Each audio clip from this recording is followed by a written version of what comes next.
Tuna issue ya Lionel Messi kuonekana dimba la New Camp, si ndio? Yeah. Baada ya miaka mingapi? Nadhani miaka 4. Kama miaka 4. Yes, sababu aliondoka Barcelona akatimkia PSG, yes, baada ya PSG ndo akaja akaenda Marekani. Na utakumbuka issue ya Lionel Messi ni miongoni mwa wachezaji ama legends wa Barcelona ambao waliondoka bila kupewa ile heshima ya kuagwa sahihi mbele ya mashabiki. Na amefanya mambo makubwa sana katika klabu ya Barcelona.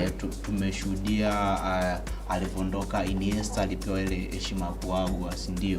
Alipoondoka Xavi, alipoondoka Puyol, alipoondoka Busquets, Gerard Pique, baada ya utumishi ndani ya Barcelona, walipoondoka basi walipewa heshima kubwa sana ya kuagwa mbele ya mashabiki, si ndio? Sasa kwa Messi ilikuwa tofauti. Utakumbuka Messi aliondoka Barcelona kipindi ambacho timu ina ukata wa kifedha. Yeah, kabisa. Kwa hiyo kulikuwa na negotiation kwamba huenda wangeweza kumuongeza mkataba, lakini baada ya msimu kuanza akawa tayari ameondoka ameenda PSG, si ndio?